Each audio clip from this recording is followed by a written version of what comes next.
Hey everybody, today I'm going to talk further about the magicJack.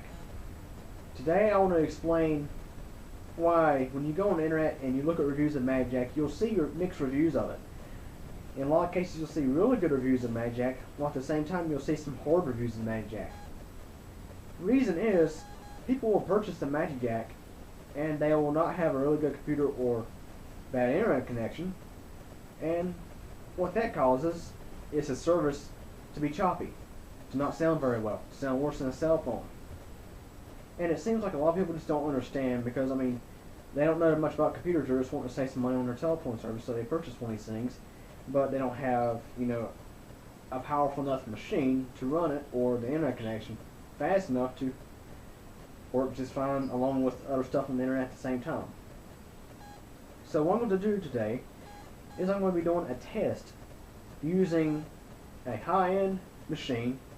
Subscribers to the Q Computer Company will know it as the Q Computer Mid-Tower Deluxe. It has a Phenom 2 quad-core processor, 965 Black Edition at 3.8 gig, and it has 12 gigabytes of memory. So it's a fairly high-end machine. It's got a lot of power to it, and it takes a lot of stuff to hog up all of its resources. So magicJack should work just fine on that kind of computer, and it should work just fine on basically any computer with a multi-core processor and decent amount of memory. That said, but I'm also going to be doing a test with the magicJack on a netbook, which is very weak, not that much power.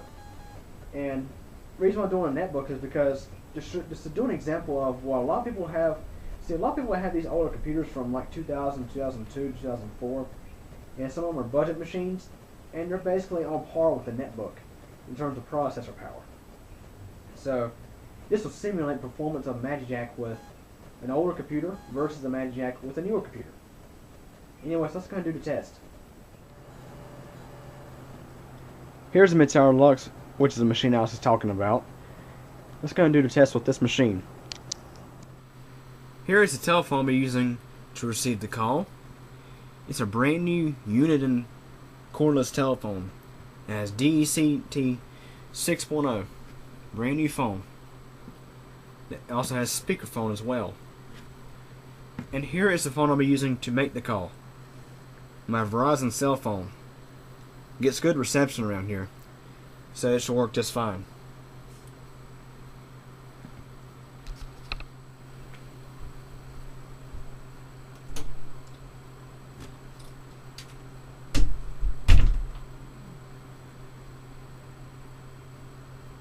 Okay, now I'm using the Mid-Tower Deluxe to make this call, and as you might be able to hear, magicJack sounds like a typical telephone.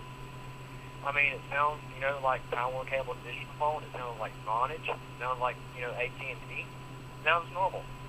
I mean, you can't really tell if there's any static in there, but I mean, it sounds normal. I mean, there's no breaking out. There's no excessive static or anything in the line. So, I mean, you can't beat it for the price. $19.95 a year. Just be sure you own a good computer. Now I'm going to show you guys an example of how magicJack sounds on a lower end computer, such as a netbook, or let's say a 2004 machine with a Pentium 4 or a Celeron with Windows XP. Just for an example. Here we go.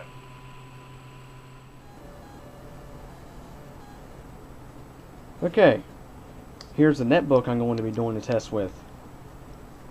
It's my Acer Spiral 1 netbook with a 1.6 gig Atom processor.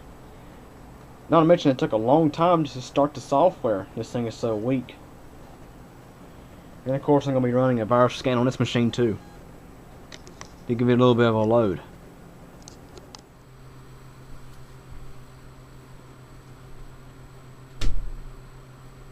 Okay, now I'm using the netbook, and you might be able to hear, for the first part it sounds okay, but when the processor maxes out at 100%, you may hear a little bit of distortion talking on this side of the phone. So I'm going to just go ahead and say a series of words, and just see if you can hear any sort of breakup or static in the sound. Hello? Hello? Audio. Audio. Audio.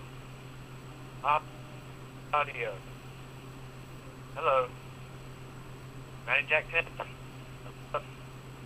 Audio. Hello? Hello? magicJack test. Do you hear anything?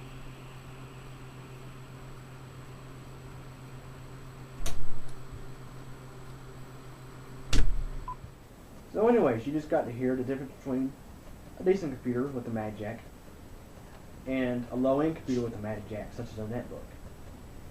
This is why you will find mixed reviews on magicJack across the internet. Especially when you go to these complaint sites, you'll see a bunch of bad reviews saying the sound quality is horrible and everything, but they don't mention anything about the computer because, I mean, they don't know, they don't understand. Which, I mean, is typical. People don't realize that if you have a low-end machine, it's going to have a difficult time working right. So, if any of you guys out there have a magicJack and it's not sounding quite right for you, look at the specs on your computer and your internet connection. A decent upgrade to your machine can help improve the quality of magicJack's performance. Now I'm going to go ahead and explain the reason why this happens. When you have a low-end machine with the magicJack, it sounds bad, but if you have a good machine with the magicJack, it sounds really good.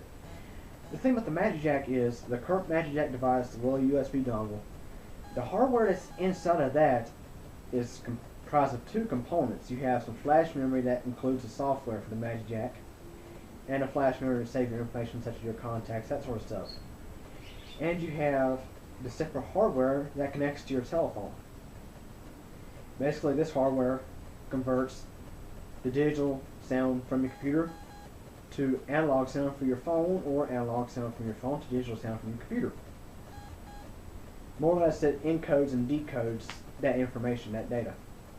And it relies on a processor to do so. And it uses your computer's processor to do that. So when you have a machine that's not that powerful, that has a weak processor, and you're running other applications at the same time, when the CPU maxes out or gets near 100%, the performance of magicJack will, of course, deteriorate. But if you have a high machine with at least a dual-core processor, this shouldn't be much of a problem. Which, magicJack is coming out with a new version of magicJack pretty soon. Hopefully they'll release it really soon. It's called magicJack Plus, which has its own processor, and it doesn't even have to connect to your computer. It has its own Wi-Fi card built in, and also an Ethernet controller built in, so you can hook it straight to your internet over Wi-Fi, Ethernet, WiMAX, and even 3G. I think I'm not exactly sure about the 3G, but anyways,